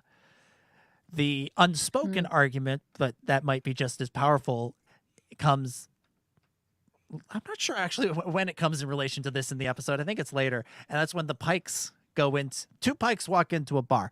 They walk into Garza Fwip's establishment and they bomb it. And so it's essentially, telling the people of Mos Eisley, if you side with Boba Fett, you're siding with a guy who worked for the Empire, and therefore you will be blown up as a result. And sort of it's a fear campaign against working for Boba Fett because the Pikes don't want Boba's new brand of criming, as you put it, Ben, where, everybody works together and respects each other and rising tide lifts all ships, whatever, that whole idea that Boba's working with. They don't want to go with that. So there's this, we're seeing the campaign against him. And this is the stuff I was sort of alluding to off the top. This is the politics of Tatooine that I think is really fascinating and that I thought we would see more of in this show. And I kind of wish we had more time to see more of it because I think it's really interesting. And I think, those 3 crime families that we saw 2 weeks ago, they may have been content to not do anything while the Pikes were gathering forces. But now that Cad Bane is on the scene and they're now blowing up places that are under Boba's protection, I kind of think 1, if not 2, if not all of them next week are going to go, yeah, no, sorry, Boba, we're not on your side anymore. This is this we can't sit by and watch this happen. We have to protect ourselves, and protecting ourselves means we have to side with the Pikes so that they don't show up with a ice cream maker full of explosives to kill us all. Yeah. And so I love this aspect of the episode. I'm curious what you all thought of these the Tatooine politics, the taste of Tatooine politics that we get in this episode. Yeah, I mean, I think it's it's some Bantha like what Cad Bane's saying, because like every bounty hunter worked for the Empire at some point and probably killed somebody. Like, you know, painting it like it's more than a job, that he kind of like enjoyed it. Like, I don't know that I don't know if someone like Cobb Vanth, that's gonna really affect him much or anybody. Like, maybe it might sway some people who don't really know how that stuff works, but I think especially in a pretty rough section of the galaxy like Tatooine, people are gonna understand that he's giving people the argument. He's giving them the reason that they can say that. Nobody wants to say, well, I didn't help Boba because I'm afraid I'm gonna get blown up. Yeah, he's giving them the argument that you can. It sounds like you can make in good conscience, which is, I can't support Boba because he worked for the Empire and the Empire were bad. So, but you're absolutely right. It's Bantha Poodoo. It's you know, it's more than Bantha Poodoo. It's full on bullshit. Is what it is. Right. It's like Cad Cad Bane Bane in Star Wars. Gotta love that Cad Bane is like, oh yeah, I've just like straight up murdered people, shot them in the back, like done all this kind of stuff, but I wouldn't work for the Empire. Yeah. It's like, what? Which again, he worked. I think it was Joel who pointed out, that he worked for Sidious, Literally like he for kidnapped Sidious, children. Come on. Yeah, and I think with the Tatooine politics that we are starting to see here, I think it's a good kind of way to express maybe to Boba and also to us that it's not as simple as the show is just about Boba taking down the Spice Runners, the Pikes. It's not as simple as that. It is quite a complex issue, and it's quite a complex kind of politics of these different territories and different people's opinions of how it should be run, and the power plays that are going to happen. And I think Boba might not realize how bad it is. I do think he has the capability to, obviously, like, I think he'll eventually get it under control and solve it somehow. But I think right now Boba doesn't see how big of a complex issue it is. So it's really fascinating to see, because we are so for Boba and we're so like, oh, he is the big badass that's gonna like rule Tatooine, woo. But like in this situation, he's kind of becoming the underdog, and you know, he's like having those conversations of, we don't have muscle, all those kinds of things where he's coming in as the underdog in these situations, which I kind of like, that he's not just like automatically in charge of everything. I wonder if the reason Luke's around now is because he will like come in the end, not to fight on anybody, just to provide Boba Fett with like a political endorsement. A la like, you know, those campaign ads where you get like a famous actor and they're like, yeah, I'm from this state and I really like this guy. And it's just like a whole of it of Luke. And in the end, like, I'm Boba Fett and I approve this message. It's Tom Hanks on The Simpsons going, the U.S. government's a bit short on credibility these days, so they've borrowed some of mine. Oh, man. Well, it's sort of I feel like the message that the Pikes send by bombing that place is, you thought that Chrysanthemum, Din Djarin, and these mods were enough to keep the streets safe? How cute. Here's two guys with an ice cream maker full of explosives. Or, you know, what if they could maybe they could either play it as, oh, look how unsafe things are under Boba Fett's rule, or like just straight up like frame them and say, and say that, you know, that's what's going on. Or, you know, there's already been like, well, did those bikers kill the Tuskens, or was it somebody else? Were they framed? We've already got some reason to believe that the Pikes have stuff to gain from like turning people against each other and framing this person and that person, this group and that group, to fight each other and cause violence and mayhem. Yeah. Yeah, it's interesting stuff. It's interesting stuff. They should really make a show about these things. I think I'm that'd telling be you. really What good. they should call, you know what they should call These it? are They should really call- interesting stories. They should call it the Book of the Mandalorian. That's what it should be called. And it should be all about that and not The Book of the Mandalorian. Pikes. Yeah. All right. That's about everything that I wanted to bring up in this episode. Before we hit final thoughts and scores out of 10, anything else anybody else wants to drop? Yes, before we give final thoughts? our listener Rick posted this great screen cap showing us that Cobb probably going to survive this. He's alive. I think so. Surely. And the fact that they ran over with the medical stuff, that Yeah. seemed to me to be a good indication that No, they were just calling it. Weequay was like, dead at such this time. yeah. They just go back to the next episode. They spend like 10 minutes. They're like, I think he's dead. That's the opening. That's the cold open. It's the cold open is the funeral of Cobb Vanth. Yeah, and for some reason, that's the only part of the episode that Disney Plus will market on social media. Seeing as this week they've marketed 4 pikes standing around a speeder for some reason, and some footage of trees as the reasons you should tune into this episode. Yeah. They're really Spoiler taking alert. this mystery box stuff really Yeah. heavily. I yeah. have Spoiler had alert. people Big time. yell at me online for posting the episode title. Spoiler culture. That's is where we're ridiculous. at right now. I'm gonna Even the say- title of the episode Okay, is like, I'm no. gonna say this right now. If you haven't seen the episode, don't go on social media.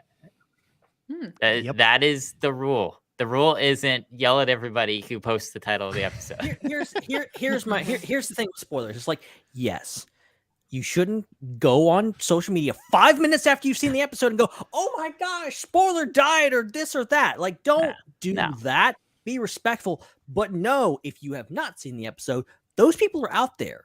So maybe just best just to stay offline until you've seen the episode, because they're gonna do it to you. Okay, you're gonna get spoiled. Just stay offline. People don't make memes and then just hold it and wait a day to post it. When people make memes, they want to post the memes right away. And this show is so memeable. There's stuff all over the internet right after it comes out.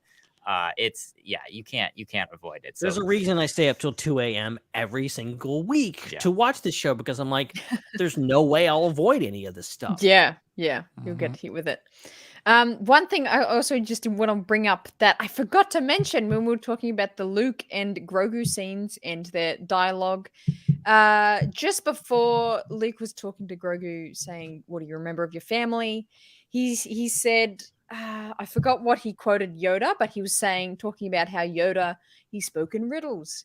I thought he was going to be like, thank you, there's the one. I thought he was going to be like, do you speak in riddles? And then start to be like teaching him words and teaching him how to speak. I thought this was our segue into, oh my gosh, first Jedi lesson, how to talk. Oh my God. Like, I was really keen to hear Grogu's voice this episode, because I was like, is this going to happen? And I think it would have been funny if like Yoda is the only one of their species that speaks in riddles, and like Grogu just has like a normal voice of like, hey, I'm Grogu, like just normal. Is this probably doesn't sound like that, but is this the first time in like history that we've had a character this beloved that doesn't speak, and there's this assumption that they're going to speak, and someone's going to have the overwhelming pressure of coming up with the voice? Like, this is quite an interesting situation. Gilbert Gottfried. Hi there, my name is Grogu, and I'm a Jedi Master. Oh my gosh. That's what I want. Bring him back. Affleck.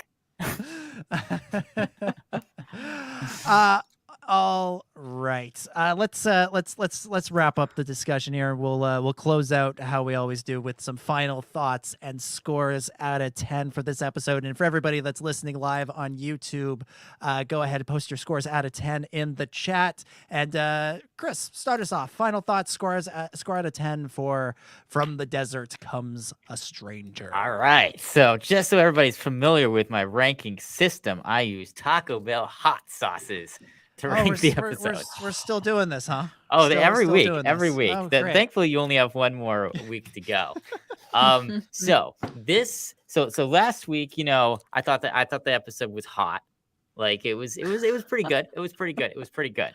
This episode, Like I think they stepped it up a little bit. Like I had some kind of like pacing issues with the last episode. I didn't have any pacing issues with this episode. And I genuinely was on the edge of my seat and enjoying myself the entire time. I thought every second that was on the screen meant something and meant something to me. So I really think they knocked it out of the park. Like, again, like I said at the beginning, the title of the show is the only thing that gives me any reservations about what I saw. That's it. If it weren't for the title of the show, this would be a near perfect episode. Getting to see Ahsoka and Luke interact was amazing. Getting to see an extended training session with Luke finally after Return of the Jedi is absolutely amazing. Getting more of Grogu was cool. I thought all of the scenes were really intelligent and witty and smart, and the cinematography was great. The editing was absolutely great. And yeah, just getting to see another beloved character from the Clone Wars come to live action and Cad Bane was just absolutely amazing. And I'm so glad that they continue bringing these characters into live action, because there's just so many good ones from over 100 episodes of the Clone Wars. There's so many amazing characters that came out of that show, and I'd love to see them continue doing that. So this episode gets a fire rating from me. And if you were to translate fire into a number, say out of 10, from 1 to 10, what would you say? A fire is a 10 out of 10. 10 out of 10. All right. And Taco Bell nerds will know that there is a higher score that is out there. So the show has not peaked. Because as you remember in previous seasons of me reviewing shows, if something gets better than a 10 out of 10, I will give it a higher score than that. All right. But this is a 10 out of 10. This is a 10 out of 10 from Chris. Or a fire out of fire. Fire out of fire. Hannah, what about you? Final thoughts, score out of 10. Yeah, absolutely. I think this episode was some beautiful Star Wars. It was subtle, it was emotive, there was wow moments, there was emotional, sad moments. There's just so much in it. Again, yeah, what Chris was saying, the pacing I found was really good. Yeah, we didn't see a lot of Boba, but I think it was kind of balanced, having the start in Tatooine, then going to see this unknown planet with Grogu and Luke, and then going back to Tatooine. Well paced all overall. I think it's gonna, again, I feel like all these episodes are gonna make so much more sense when we get the finale, and also as the story hopefully continues into a season 2. I think looking back in the context of this, it'll make a lot of sense why we got this episode. But it was amazing. Star Wars, just so many goosebump moments of seeing Ahsoka and seeing Cad Bane in the flesh was just incredible. I think I definitely, this sounds so lame, but this is going to be something I remember for like a long, long time. The moment that we saw Ahsoka Tano and Luke Skywalker on the screen for the first time. It's so I think I have to give this a 10 out of 10 as well. I think that's, yeah, it can't not be for me. Yeah. 10 out of 10 from Hannah. Ben, are you going to keep the streak going? Final thoughts and score out of 10 for Chapter 6. Yeah, who knows? I'm just thinking back to the fact that for years and years, people were like, rank your Star Wars movies, blah, blah, blah, blah, blah. And I was like, no, I'm not. I'm not going to do that, because I most of the time don't succumb to peer pressure. But also, Star Wars is more than movies. And I've had to adapt myself. And there's some, been for many years, there's been some Clone Wars episodes that I would put right up there with the movies as some of my favorite Star Wars. And now Mandalorian and now Book of Boba Fett have upped the ante in regards to like some of my absolute favorite pieces of Star Wars. Not movies, not episodes, just pieces of Star Wars. And Mandalorian Season 2 is way up there. So several episodes that absolutely blew my mind. And this episode, I did not expect, obviously, any of this. I'm like, oh, yeah, they're teasing at the end of the last episode. He's going to go see Grogu. That's not going to happen in this show. There's no way. And then we get this. And I'm just like, oh, my God, this is happening. And it's just amazing. It's hard to put into words like what we just watched.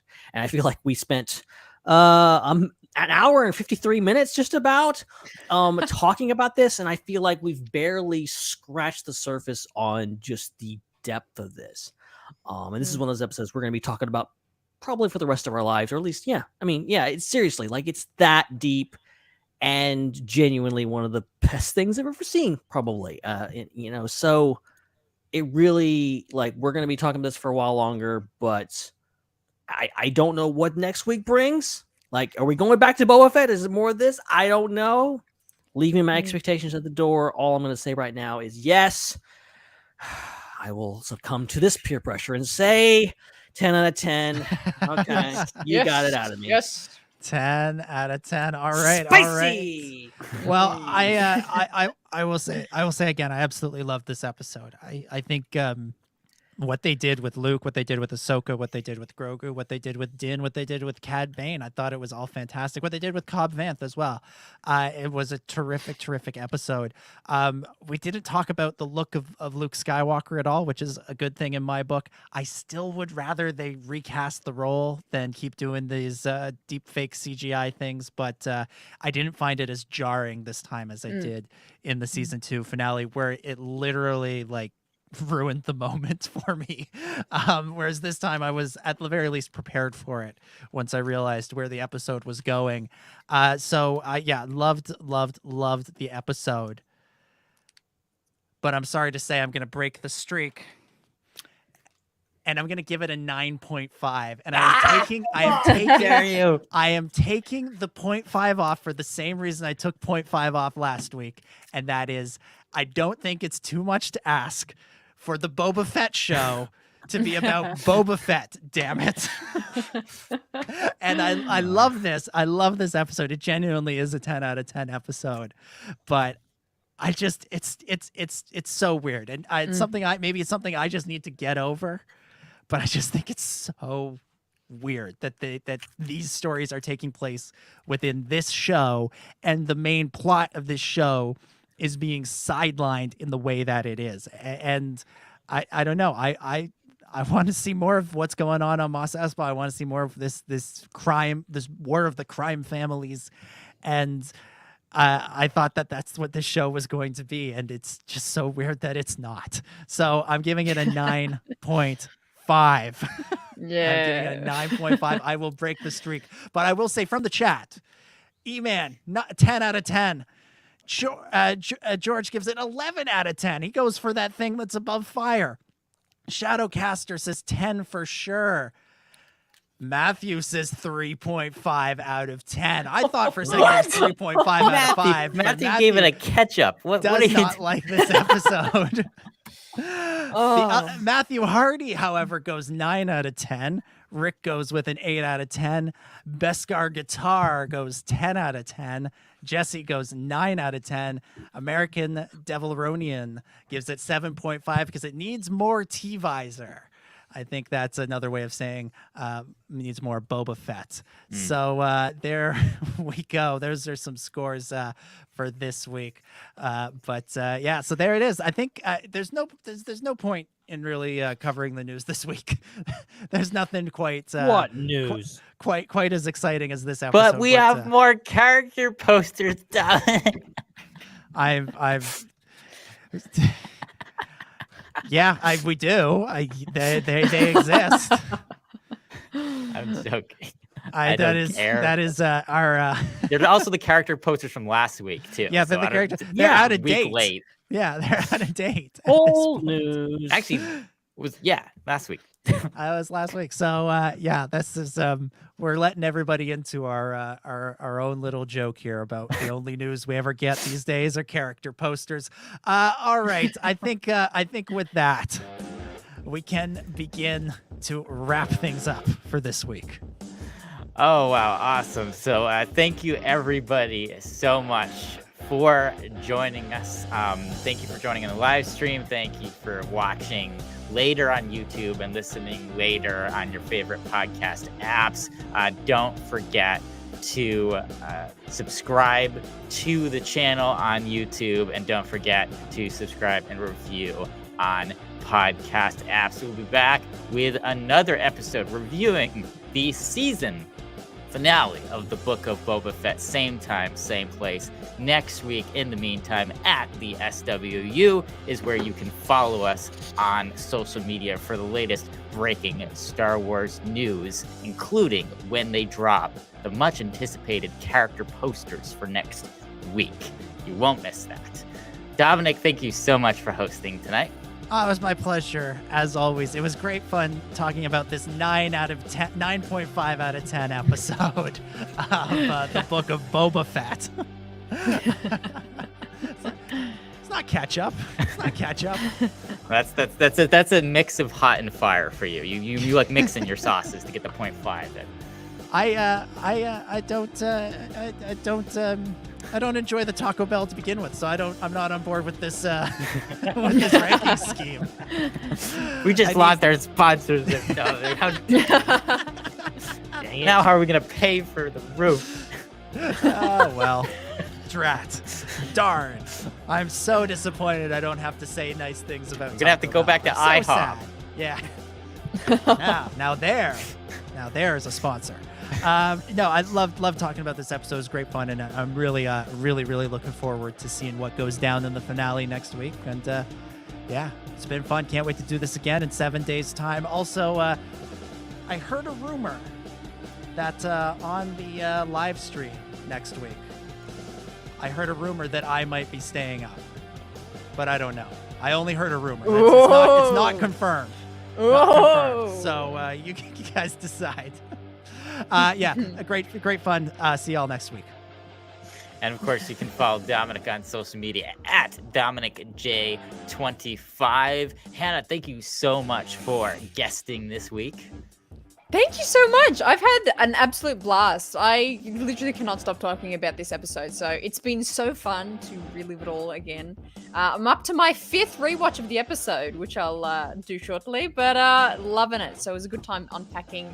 And of course, if you want to see more of me on Star Wars Culture with my co-host Jordan, we go live every Wednesday, 5 p.m. Pacific and 8 p.m. Eastern. Nailed the time zones there. And that's midday on a Thursday in Australian Eastern Time. Usually we're talking and interviewing to people of the Star Wars fandom culture, but we have been doing a Boba-centric episodes these past couple of weeks, so we will be doing a finale review next week as well. But back to our usual culture chat after that. Yeah, do great stuff over there with Jordan and I. It's a good time. Yeah. And Hannah's seen the episode 5 times, and every time... It's every time. Every time. Every time. Like. Every time. Not even gonna lie. Every time. Same thing. So yeah, make sure that you subscribe over at Star Wars Culture so you can get our immediate reaction streams that we do after the episode. So you can get the footage of us actually watching the episode and reacting to it, and that awesome Star Wars Culture show. And the really cool concept for the show this week. Somebody who doesn't really know much about Star Wars. What is the Book of Boba Fett? What is that like to them? That's the concept. So I thought that was really innovative. So definitely check that out over on the Star Wars Culture channel. And of course, you can follow Hannah on social media at Han the Raeside, Raeside, for anyone listening. Ben, thank you so much for hosting as well. It was an absolute pleasure, even more so than always this week, because man, did we have something to talk about. I'm kind of like, I'm anxious because I'm like, we didn't cover everything. There's no way we talked about everything. We did. I checked. I watched the episode like as we were talking about it. We covered pretty much everything, but the fact that there's just so much density, and yeah, and then next week we're gonna have our minds blown all over again. And it, maybe Boba Fett will be in the show this time. Maybe we'll see. I wouldn't count on it. Yeah, I will genuinely caution everyone. Just check your expectations at the door. Don't be going into this expecting literally anything, and I do mean literally anything. It anything means Boba Fett may not be in the Boba Fett show. Okay, that is a real possibility now. So yeah, whatever it is, new episode of Star Wars next week, guys. Get excited.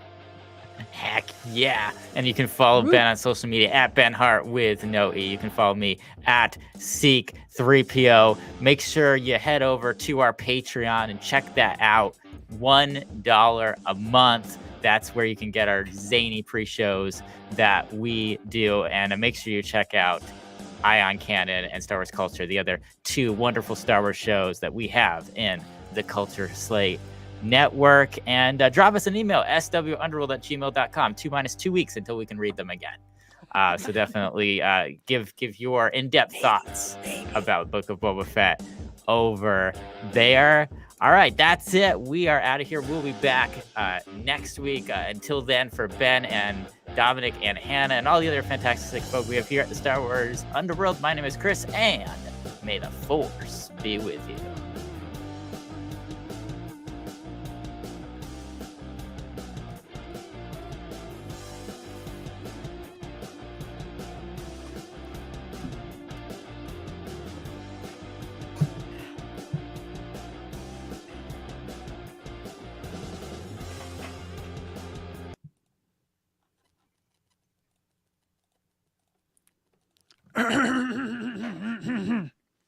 Oh, here we go. Bane shot the sheriff and also shot the deputy. Oh, yeah!